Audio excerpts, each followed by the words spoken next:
Bismillahirrahmanirrahim. Assalamualaikum warahmatullahi wabarakatuh. Alhamdulillahirabbil alamin wa bihi nasta'in 'ala umuri dunya waddin.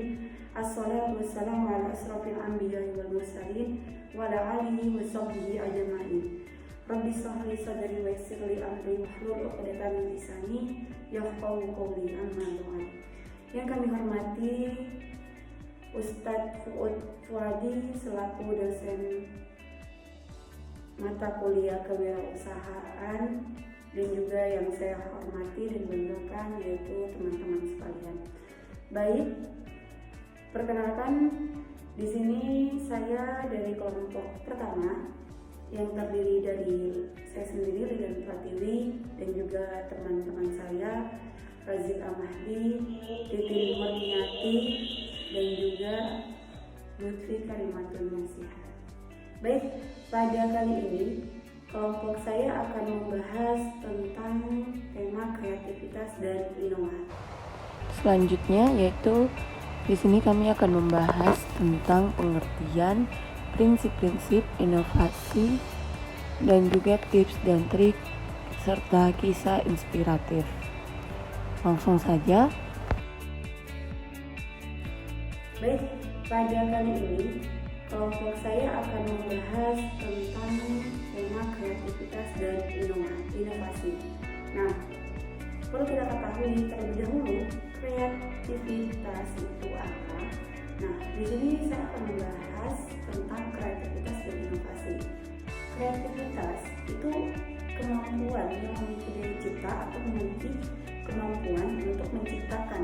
Nah, sehingga ini memiliki kata kunci yaitu yang seperti bisa dilihat sendiri, yaitu menciptakan sesuatu yang baru. Nah, kreatif pengusaha atau bisnis yang kreatifnya itu berbisnis untuk menciptakan kreatif industri. Nah, kemudian kreativitas itu merupakan hal yang sangat penting bagi seorang wirausaha. Jadi tidak wajar.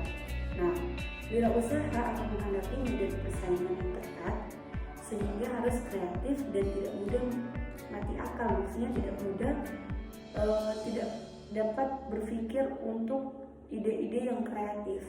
Dengan kreativitas itu akan mampu keluar ide-ide yang out of the box dan menangkap peluang. Kemudian kewirausahaan itu suatu usaha yang kreatif, seperti yang saya bilang, itu yang membangun suatu value dari yang belum ada menjadi ada dan bisa dinikmati oleh orang banyak.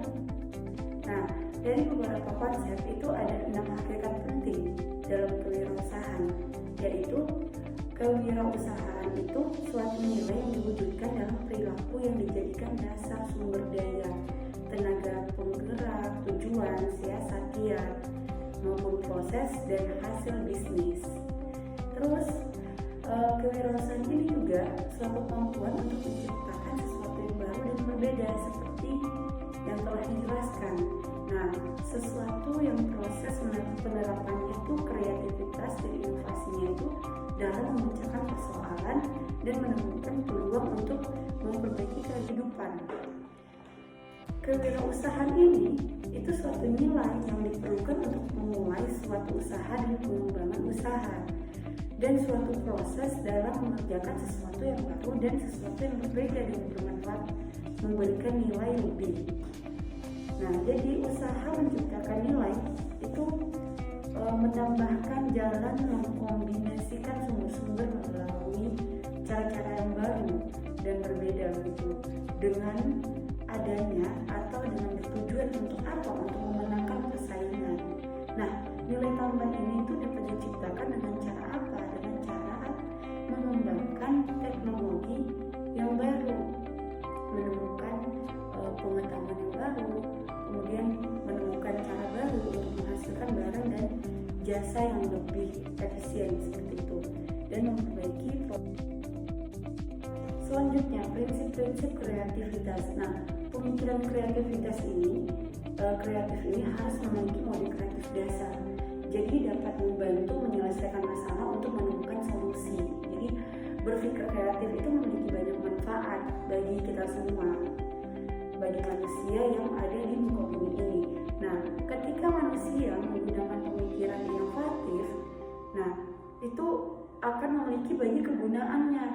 kegunaannya itu apa saja? Kegunaannya yaitu mencari ide-ide, peluang dan inspirasi baru. Kemudian mengubah masalah atau kesulitan yang menjadi kegagalan itu menjadi langkah bijak berikutnya.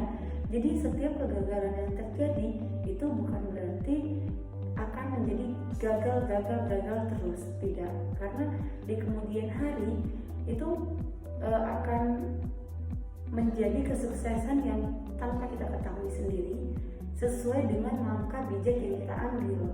Kemudian mencari solusi inovatifnya. Nah, carilah peristiwa yang tidak ada sampai menjadi penemu baru. Jadi cari hal-hal yang baru. Kemudian menggunakan teknologi yang canggih di zaman kontemporer sekarang ini. Teknologi itu berkembang sangat cepat. Jadi ini bisa ditemukan dengan teknologi baru. Batasan yang sudah ada menjadi keuntungan dan keberuntungan. Seperti itu. Jadi orang kreatif ini berasal dari orang yang sering menggunakan otak kanan. Nah, karena apa? Karena otak orang-orang yang seperti ini itu cenderung berpikir jangka panjang. Mereka ini memiliki keterampilan tersendiri dan cara berpikirnya itu berbeda dengan orang lain. Nah, jadi pada saat yang sama itu otak kiri itu cenderung berpikir jangka pendek dan logis. Nah, orang yang berpikir kreatif ini tuh sering menggunakan cara berpikir berotak kanan dan jarang menggunakan otak kiri untuk berpikir logis. Nah, otak kiri ini dan otak kanan ini beroperasi ini dari perspektif yang berbeda. Jadi yang menggunakan otak kanan kita bisa mengatakannya bahwa beliau itu out of the box seperti itu. Jadi setiap orang itu memiliki kecenderungan berpikir dominan otak kanan atau otak kiri. Jadi bisa dapat terinspirasi untuk melakukan aktivitas berdasarkan kecenderungan dominan tersebut. Nah, kemudian memori otak kiri itu sebagai pengontrol IQ bersifat jangka yang pendek, berbeda dengan yang otak kanan, jangka yang panjang. Nah, pada hal yang sama ini otak kanan itu berperan sebagai kecerdasan emosional jangka panjang. Nah, tapi menurut para ahli ini kebanyakan orang di dunia ini itu lebih banyak hidup dengan otak kiri seperti itu. Nah, kemudian inovasi sendiri. Nah, inovasi ini itu yang dibutuhkan untuk tetap dapat memenangkan persaingan di pasar. Nah, jadi dalam hal atau dalam konteks berbisnis ini, wirausaha itu dihadapkan pada berbagai tantangan perubahan, itu baik dari segi perkembangan produk, perubahan selera konsumen, atau peraturan dari pemerintah yang dapat mengubah kegiatan berbisnis. Jadi inovasi ini dibutuhkan untuk tetap dapat memenangkan persaingan di pasar. Gitu. Nah, kemudian kebutuhan untuk dapat menciptakan produk yang lebih baik dalam jangka waktu yang lebih singkat dan biaya yang lebih efisien itu hampir menjadi kendala bagi seluruh wirausaha di industri manapun. Makanya itu tantangan utama yang dihadapi oleh wirausaha saat ini yaitu menciptakan inovasi-inovasi baru. Nah, menciptakan inovasi-inovasi baru ini yang berkelanjutan dan tepat waktu untuk dapat mencapai keberlangsungan usaha dalam jangka apa? Dalam jangka panjang. Nah, kemudian menurut Peter Drucker itu yang kita kenal sebagai pakar di bidang manajemen, beliau itu berpendapat bahwa dalam kegiatan usaha itu tujuan utamanya itu harus dicapai adalah menciptakan pelanggan. Nah, maka menciptakan pelanggan ini menjadi tujuan utama setiap pengusaha, setiap usaha. Fungsinya yaitu harus dijalankan oleh setiap bisnis adalah pemasaran dan inovasi. Jadi faktor dari kreativitas dan inovasi ini memegang peranan yang sangat penting agar sebuah usaha itu dapat bertahan di pasar, dapat berkembang, tidak terlepas lagi bagi pelaku usaha mikro, bagi UMKM. Kemudian salah satu kelemahan pelaku usaha yang ada di Indonesia itu yang masih sering terjadi itu adalah masih rendahnya kreativitas dan pemanfaatan inovasi dalam kegiatan usaha. Nah, dalam teori inovasi itu berlandaskan dari sesuatu yang tidak mungkin atau impossible untuk diwujudkan menjadi sesuatu yang mungkin, possible. Jadi itu sesuatu yang tidak mungkin terjadi, kita nggak bayangkan, itu bisa saja terjadi. Itu sesuai dengan landasan inovasi.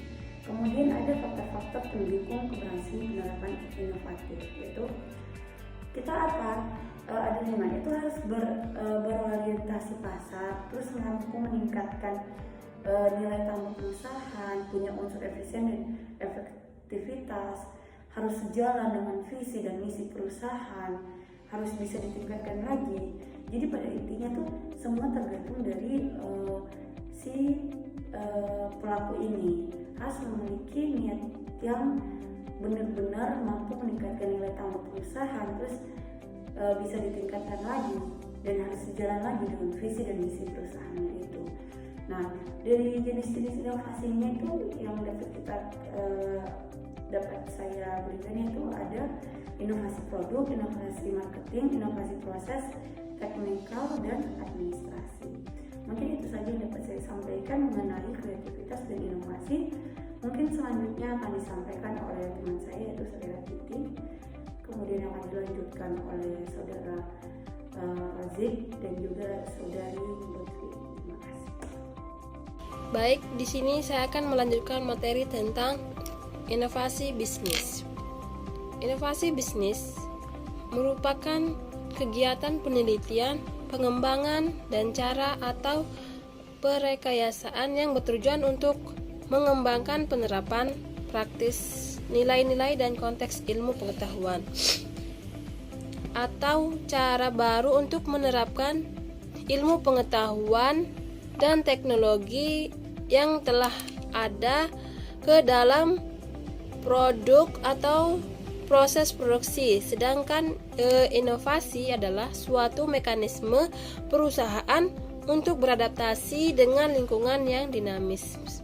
Oleh karena itu, perusahaan yang dituntut untuk mampu menciptakan pikiran dan gagasan yang baru dengan memproduksi produk yang inovatif serta peningkatan pelayanan untuk mencapai kepuasan pelanggan. Nah, adapun bagian-bagiannya pertama yang itu gagasan baru adalah suatu pola pikir dalam mengamati suatu fenomena yang sering terjadi, termasuk dalam bidang pendidikan.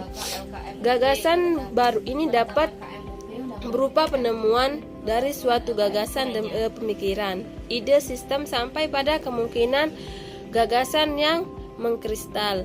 Dan yang kedua, produk dan jasa merupakan hasil langkah lanjutan dari adanya gagasan baru yang ditindaklanjuti dengan berbagai aktivitas kajian, penelitian, dan percobaan sehingga melahirkan konsep yang lebih konkret dalam bentuk produk dan jasa yang disiapkan dan mengembangkan dan diimplementasikan, termasuk hasil inovasi di dalam bidang pendidikan. Nah, yang ketiga, upaya perbaikan, yaitu usaha sistematis untuk melakukan penyempurnaan dan melakukan perbaikan atau improvement yang terus-menerus sehingga sebuah inovasi itu dapat dirasakan manfaatnya.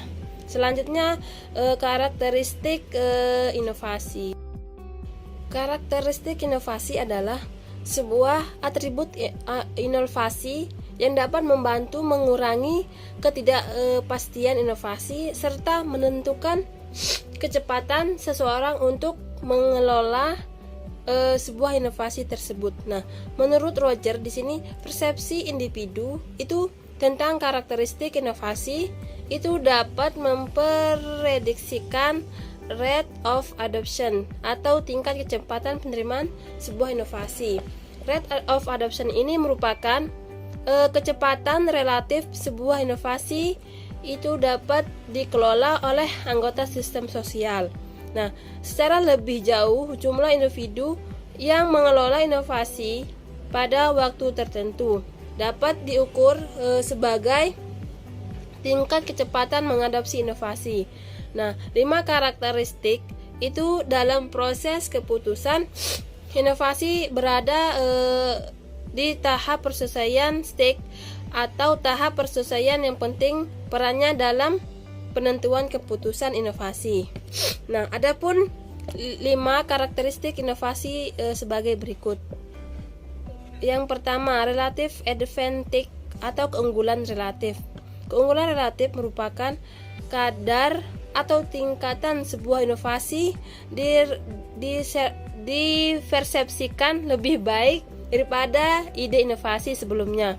Biasanya keuntungan relatif diukur dalam terminologi ekonomi, tetapi faktor prestige, sosial, kenyamanan, dan kepuasan sering menjadi komponen yang tak kalah penting. Semakin banyak keunggulan relatif yang dirasakan sebuah inovasi, maka akan semakin cepat laju tingkat adopsinya. Nah, yang kedua, compatibility atau kesesuaian. Nah, kesesuaian di sini merupakan tingkat sebuah inovasi dipersepsi konsisten dan nilai-nilai yang sudah ada, pengalaman masa lalu, serta sesuai dengan kebutuhan orang-orang yang potensial sebagai pengadopsi sebuah ide yang tidak sesuai dengan nilai-nilai dan norma-norma di dalam sebuah sistem sosial. Tidak akan dikelola secara secepatnya seperti inovasi yang sesuai. Nah, yang ketiga itu adalah kompleksitas.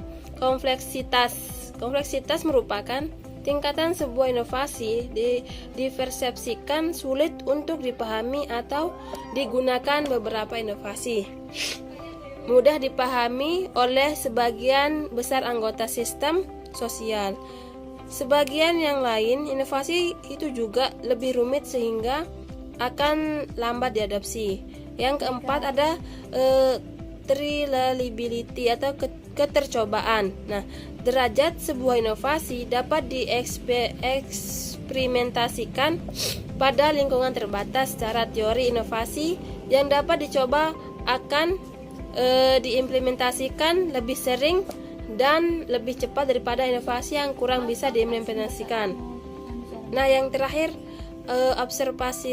observability atau keterlihatan. Keterlihatan ini merupakan tingkatan di mana sebuah inovasi itu kelihatan bagi orang lain. Semakin mudah bagi individu untuk melihat hasil sebuah inovasi, maka semakin besar kemungkinan mereka untuk mengadopsinya. Sekian penjelasan dari kami. Wassalamualaikum warahmatullahi wabarakatuh. Baik, bismillahirrahmanirrahim. Assalamualaikum warahmatullahi wabarakatuh. Oke. Terima kasih sebelumnya. Saya sedih di sini akan sedikit menjelaskan soal cara kiat-kiat menumbuhkan kreativitas dan inovasi atau menumbuhkan jiwa-jiwa kreatif dan inovatif gitu kurang lebihnya. Jadi beberapa waktu lalu ketika kami sedang dalam pembelajaran, itu Pak Miski, dosen di ilmu Al-Quran Tafsir, itu setidaknya memberikan tips terkait dengan memunculkan ide sebenarnya. Namun tentu memunculkan ide ini tidak jauh kaitannya, masih erat kaitannya dengan yang namanya pikiran atau dengan yang namanya jiwa-jiwa kreatif. Jadi kurang lebih saya tangkap bahwa ide dan kreatif ini suatu yang masih ada korelasi erat antara keduanya. Kreatif menumbuhkan atau munculkan sebuah ide seperti itu. Oke, jadi saran beliau atau tips dari Pak Miski waktu itu adalah disingkat jadi 3P. Apa 3P ini? Place, person, yang kemudian paper. Jadi place, tempat, atau kita mulai dengan terakhir dulu paper. Ya, jadi di kertas. Apa maksud kertas di sini? Maksudnya adalah bacaan, tulisan. Jadi kreativitas, ide itu muncul dengan banyaknya bacaan. Jadi banyak membaca itu memunculkan, menumbuhkan jiwa-jiwa, pikiran-pikiran yang kreatif. Satu. Yang kemudian yang kedua, ini adalah person, bertemu dengan orang. Orang, maksud person kan artinya orang. Maksudnya di sini bertemu dengan orang, berdiskusi atau belajar kepada orang lain, itu akan menumbuhkan jiwa-jiwa inovatif, menumbuhkan pikiran-pikiran kreatif. Tentu sering kita alami setelah kita berbicara, setelah kita berdiskusi dengan teman kita, tiba-tiba aja sekonyong-konyong saja muncul suatu ide, muncul suatu kreativitas yang melahirkan suatu ide tadi, gitu maksud saya. Oke. Yang terakhir ialah terkait dengan place, tempat, ya. Jadi pikiran yang kreatif, pikiran yang inovatif ini nggak jauh kaitannya juga sama tempat. Contoh kecil misalnya Anda adalah seorang desainer pakaian, ya. Ketika Anda sedang buntu, ide Anda sedang buntu, Anda jalan-jalan ke mall, ke butik atau entah apalah itu yang pasti kaitannya erat dengan pakaian tadi. Setelah Anda berjalan-jalan, tentu nanti di perjalanan ketika melihat suatu tempat, lihat ada model baju seperti ini, seperti itu, nah itu memunculkan ide, yang mana ide ini adalah merupakan hasil anak atau buah daripada kreativitas. Itu saja mungkin tips dari saya. Selebihnya berbagai macam tips itu ada yang saya lampirkan di makalah, berupa misalnya satu, memelihara rasa ingin tahu, bekerja sama dengan tim, yang kemudian berani ngambil resiko dan membangun networking. Itu setidaknya beberapa tips lain yang kami coba kutip dari beberapa artikel di internet. Ini itu saja dari saya. Terima kasih atas perhatiannya teman-teman. Assalamualaikum. Baik, bismillahirrahmanirrahim. Di sini saya akan melanjutkan pembahasan mengenai kreativitas dan inovasi dalam praktek para entrepreneur sukses. Bahwasanya banyak sekali para entrepreneur yang dapat kita jadikan motivasi dalam mengembangkan bisnisnya. Namun di sini kami hanya akan menceritakan satu kisah mengenai salah satu entrepreneur yang berhasil memulai usahanya dari pengalaman pribadinya, yaitu salah satu produk herbal yang mempunyai nama Ramuan Cinta by Mufti. Nah, beliau ini pernah mengalami sakit mah yang luar biasa sehingga menyebabkan berkurangnya berat badan, kemudian gangguan pada kulit dan lain sebagainya. Kemudian suatu saat beliau ini menemukan suatu resep dari Dr. Zaidul Akbar, karena beliau juga dikenal mempunyai banyak resep kesehatan. Nah, Ibu Mufti ini kemudian mencoba untuk mempraktekkan salah satu ramuan yang diajarkan oleh Dr. Zaidul. Kemudian setelah Ibu Mufti ini rutinkan meminum dan membuat ramuan herbal tersebut, beliau ini merasakan perubahan yang sangat signifikan. Jadi setelah itu beliau mencoba untuk memeriksakan dirinya lagi ke rumah sakit dan dinyatakan bahwasanya sakitnya ini sudah sembuh. Nah, kemudian dari situlah awal mula atau ide untuk bagi beliau untuk memulai usahanya. Jadi dapat kita simpulkan bahwasanya dalam memulai suatu usaha itu bisa dimulai dari pengalaman yang kita alami ataupun menurut hobi kita atau bagaimana.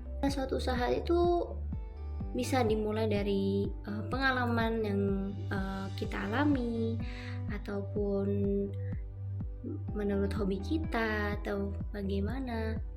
Yang mana sebenarnya dalam mulai suatu usaha itu tidak harus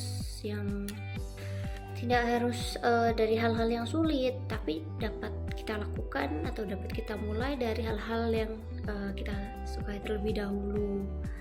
Nah, sekian yang dapat saya sampaikan. Mohon maaf apabila ada kekurangan. Terima kasih. Kami sampaikan. Assalamualaikum warahmatullahi wabarakatuh.